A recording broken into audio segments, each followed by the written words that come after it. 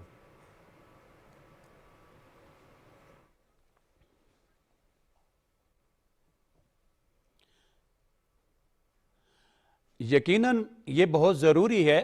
حجاج جتنے بھی تشریف لے جاتے ہیں ان کے لیے جتنا بھی یہ یہاں پر ٹریننگ ہوتی ہے ان کو سمجھایا جاتا ہے اس کو فالو کرنا چاہیے اور وہ اس ٹریننگ میں ضرور شامل ہونا چاہیے. کیونکہ ہم نے وہاں جا کر دیکھا ہے بہت ساری خواتین، بہت سارے بزرگ حضرات وہاں جا کر ان چیزوں سے پھر وہ انہیں پتہ ہی نہیں ہوتا کہ ہم نے کیا کرنا ہے. اراکین حج کا نہیں پتہ ہوتا، مناسک حج کا نہیں پتہ ہوتا. ایون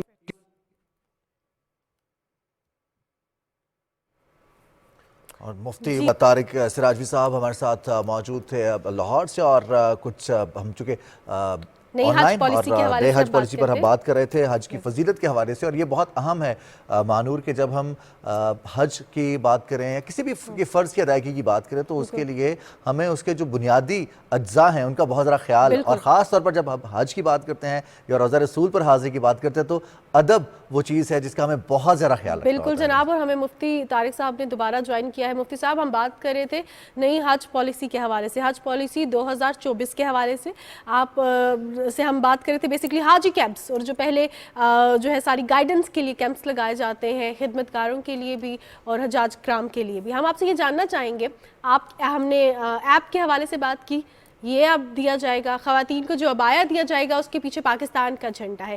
اس سے سب سے زیادہ فائدہ تو یہ ہوگا کہ دور سے ہی ہمیں نظر آ جائے گا کہ ہمارے ملک کا کون ہے، کنیکٹیوٹی بہتر رہتی ہے. خدا نخواستہ کہیں گم جائے تو یہ کوئی پریشانی جو ہوتی ہے، جو پہلی دفعہ جاتے ہیں اس وقت ہم تھوڑے سے گھبرائے ہوئے بھی ہوتے ہیں یا بہت ایکسائٹیڈ بھی ہوتے ہیں، خوش بھی ہوتے ہیں عبادت کرنے کے دوران، تو یہ بھی بہت زیادہ ضروری ہے کہ کنیکٹیوٹی رہے گی. اس ایپ سے کیا اور بینیفٹس ہوں گے، اس پر ذرا سی روشنی ڈالیے گا.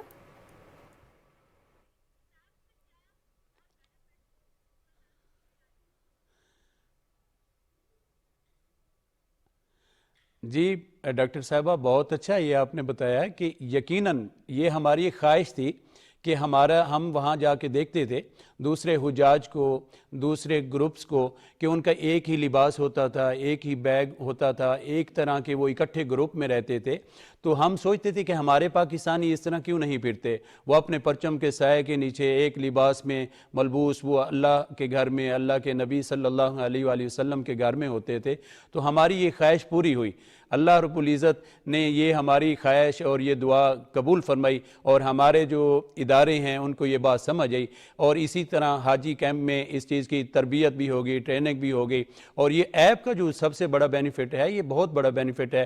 وہاں ایک تو میں کل سن رہا تھا کہ ہمارے وزیر مذہبی امور فرما رہے تھے کہ ایک پیکج دیا جائیں گے، کال کی سہولت، ان لمیٹڈ کال ہوگی اور نیٹ کا پیکج ہوگا. یہ سب سے بڑی وہاں پہ ٹینشن ہوتی تھی کہ ہم کال کیسے کریں، گھر والوں سے رابطہ کیسے کریں. تو یہ بہت اچھا اقدام ہے، میں اس کو جناب سراہتا ہوں اور مبارکباد پیش کرتا ہوں کہ اللہ رب العزت نے انہیں یہ توفیق بخشی ہے کہ یہ اچھا قدم ہے.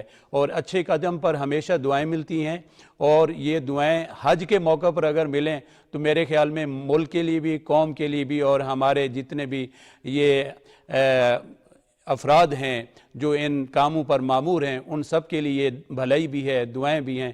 اللہ رب العزت ان سب کو اس کام میں کامیابی عطا فرمائے. آمین. بہت شکریہ مفتی محمد طارق سراجوی صاحب، آپ ہمارے ساتھ موجود رہے. اور حج پالیسی کے حوالے سے نہ صرف آپ نے بات کی بلکہ حجاج کرام کے حوالے سے ان کی جو ذمہ داری بنتی ہے اور جو حج کی فضیلت ہے، یہ وہ فریضہ ہے جس کو ادا کرنے کی خواہش، تمنا تمام مسلمانوں کے دل میں پلتی ہے، اور اس کی تمنا کے تکمیل کے لیے نہ صرف ایفرٹس کیے جاتے ہیں بلکہ فریضہ حج ادا کرنا، اس میں خود سے بہت سارے ایسے مراحل ہیں مانور جن سے گزرنا ہوتا ہے، اور جو موسم کی شدت بھی ہے ایگزیکٹلی، اور بہت خوش قسمتی، اور اس کی فضیلت، اور جو اس حوالے سے احادیث مبارک کا حوالہ دیا مفتی صاحب نے کہ انسان بالکل حج کر کے واپس جب آتا ہے تو ایسا ہوتا ہے جیسے وہ ابھی پیدا ہوا ہے، اس کے تمام گناہ معاف کر دیے جاتے ہیں اور اس کے تمام گناہ جھڑ چکے ہوتے ہیں.